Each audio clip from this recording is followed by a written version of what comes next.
Halo, selamat pagi anak-anak semua. Bagaimana kabarnya hari ini? Pak Guru harap kita semua dalam keadaan yang sehat dan bersyukur kepada Tuhan karena berkatnya kita bisa mendapatkan hari yang baru di minggu ini. Dan selamat datang di Student Chapel meskipun secara online di hari ini 14 Juni 2021 bersama Pak Guru Ande kembali. Nah, ada beberapa hal yang Pak Guru mau ingatkan sebelum kita lanjut untuk masuk dalam chapel kita. Yang pertama, dalam mempersiapkan dirimu, yaitu pastikan kamu sudah mandi dan juga menggunakan seragam. Ya, pastikan kamu sudah mempersiapkan juga Alkitabmu dan mungkin catatan untuk bisa mencatat beberapa hal sebagai refleksi kamu. Dan jangan lupa kamu sudah sarapan ya. Dan kalau sudah siap semuanya, jangan lupa yang paling penting adalah menyiapkan hatimu untuk kamu bisa fokus ya mengikuti ibadah ini dari awal hingga berakhirnya. Sehingga mintalah Tuhan menolongmu sehingga bisa lebih fokus selama ibadah ini berlangsung. Untuk mempersiapkan diri kita lebih lagi, mari kita bersatu dulu. Dan Pak Guru ajak kita semua untuk mendengarkan sebuah instrumen. Pak Guru putarkan untuk kalian tenangkan hati, tundukkan kepala, pusatkan pikiran kepada Yesus Kristus. Nanti di akhir Pak Guru akan berdoa.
Oke anak-anak, kita sudah selesai saat teduh.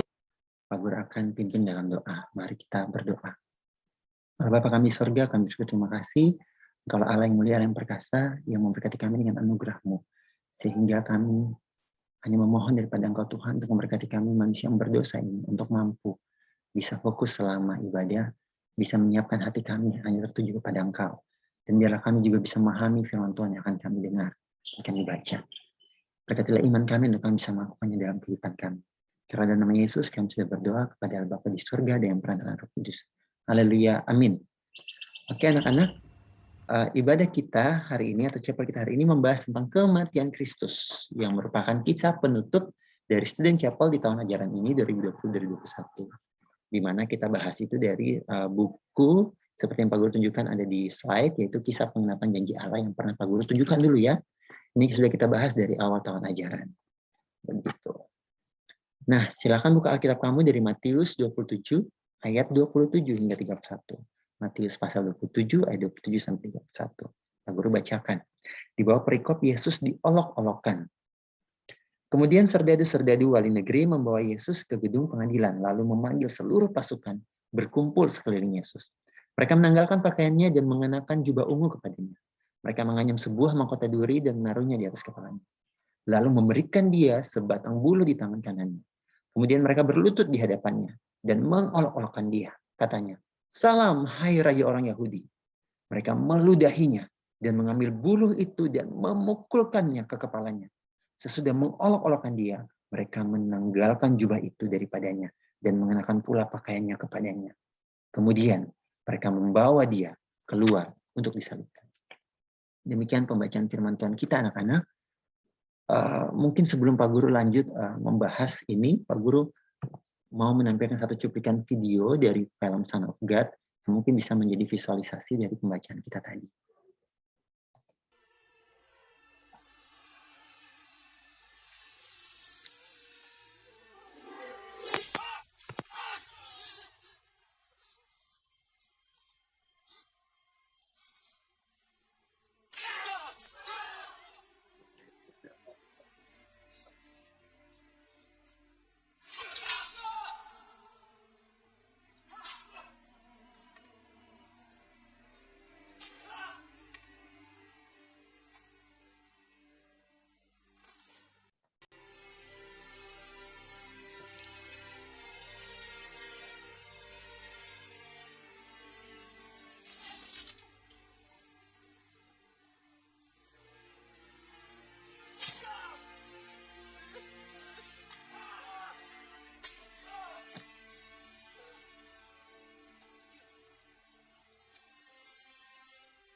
So you're a king. Every king needs a crown. Get up.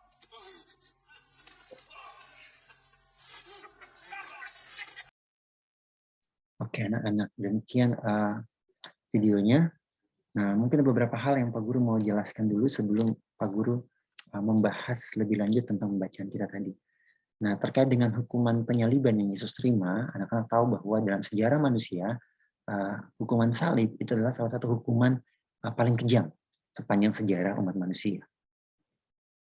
Dan itu sebagai sebuah penghinaan besar bagi seseorang ketika itu dihukum secara salib. Artinya perbuatan kejahatannya itu sangat kejam sehingga diberikan juga hukuman yang sangat kejam.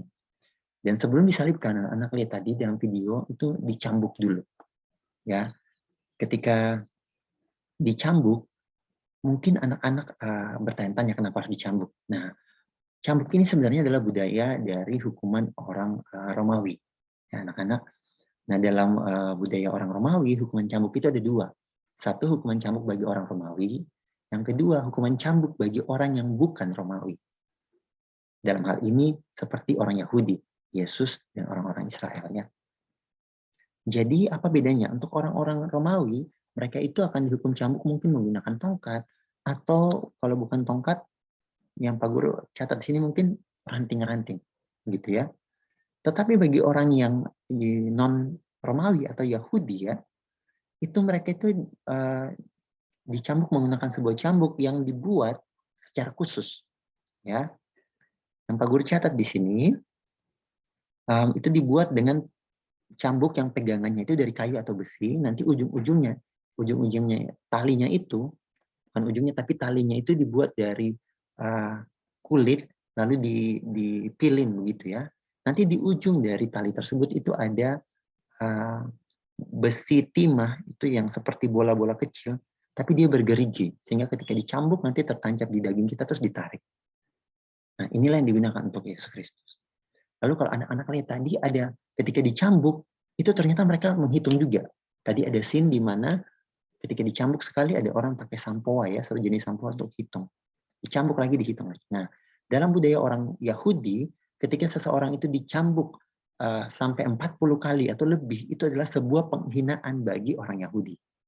Sehingga dalam Korintus ya, itu Rasul Paulus itu juga dicambuk, tapi Rasul Paulus mengatakan bahwa dia itu tidak dicambuk lebih dari 40 kali atau 40 kali, karena itu sebuah penghinaan. Jadi mungkin 39 atau kurang. Tapi bagaimana dengan Yesus? Gitu ya. Berbeda ya, kalau Paulus itu dicambuk oleh orang Yahudi, sehingga orang Yahudi itu tahu bahwa adat istiadatnya, budayanya itu tidak boleh lebih dari 40 atau 40. Sedangkan Yesus itu dicambuk oleh orang Romawi. Sehingga orang Romawi, tentara Romawi itu tidak tahu nih tentang budaya orang Yahudi. Sehingga Yesus itu dicambuk, kemungkinan itu lebih dari 40 atau 40 kali. Ya. Sehingga ini menjadi suatu penghinaan yang besar bagi Yesus. Suatu penghinaan, suatu olok-olokan bagi Yesus. Nah, ini yang mau kita lihat dari pembacaan kita, yaitu perbuatan hina yang dilakukan pada Yesus. Apa saja sih perbuatan hina yang dilakukan Yesus selain cambuk tadi? Dari pembacaan di sini Pak Guru lihat ada kurang lebih ada 5 yang Pak Guru mau angkat. Yang pertama itu adalah tentang mereka itu menanggalkan pakaian Yesus. Mereka menelanjangi.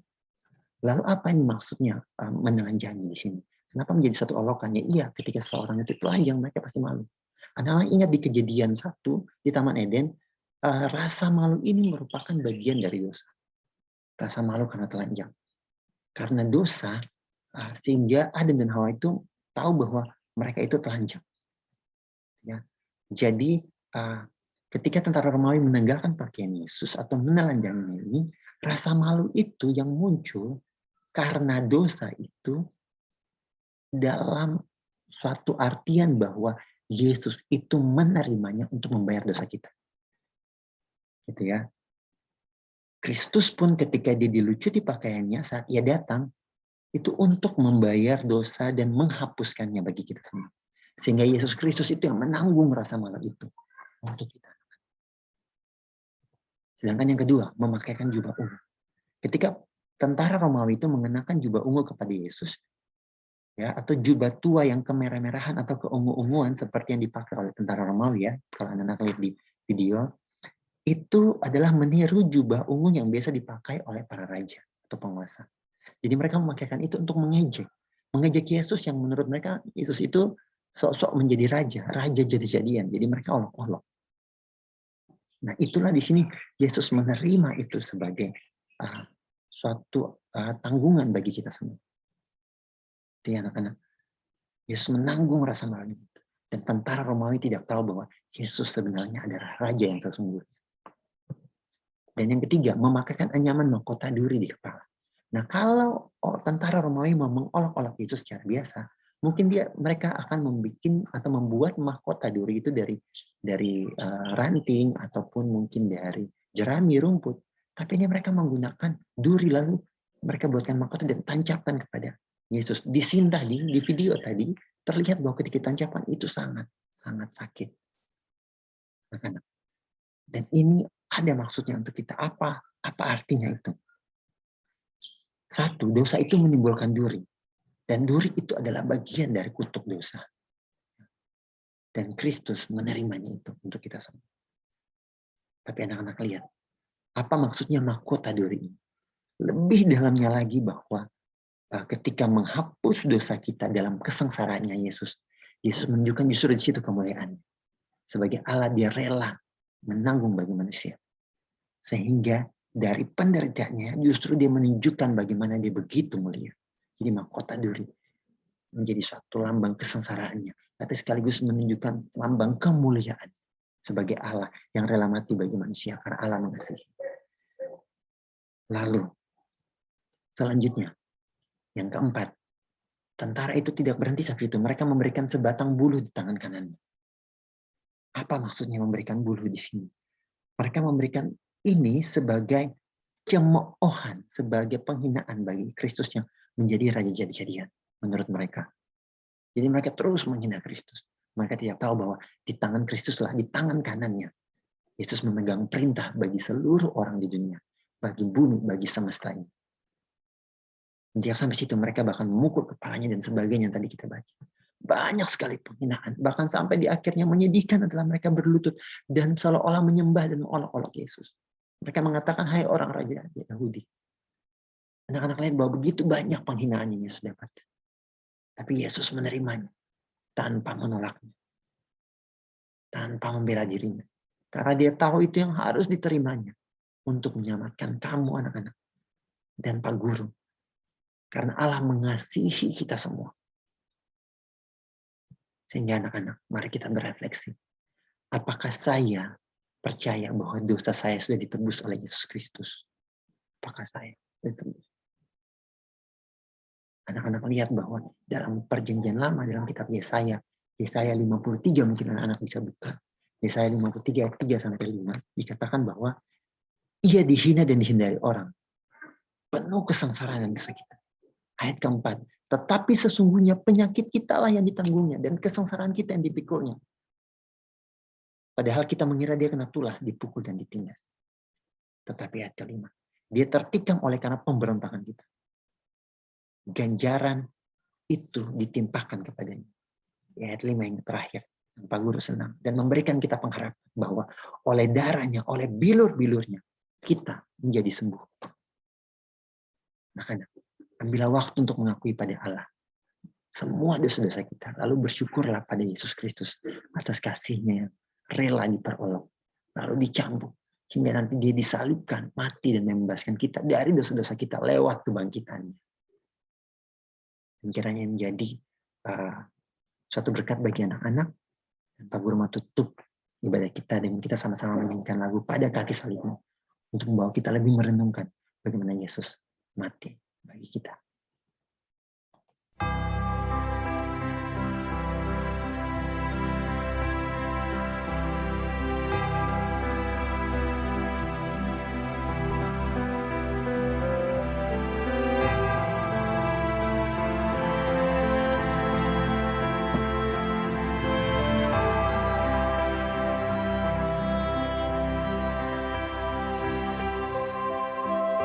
Kamu telah dimerdekakan dari dosa dan menjadi hamba kebenaran. Sebab sama seperti kamu telah menyerahkan anggota-anggota tubuhmu dan menjadi hamba kecemaran dan kedurhakaan yang membawa kamu kepada kedurhakaan. Demikian hal kamu sekarang harus menyerahkan anggota-anggota tubuhmu menjadi hamba kebenaran yang membawa kamu kepada pengudusan.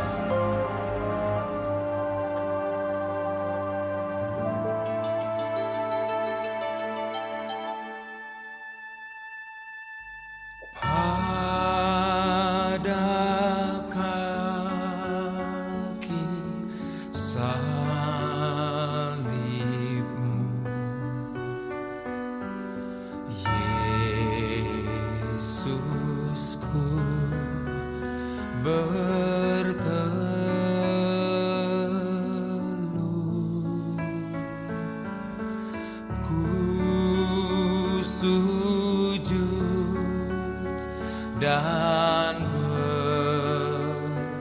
bersyukur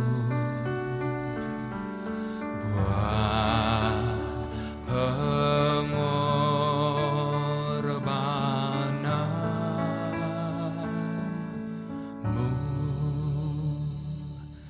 Salibmu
Mari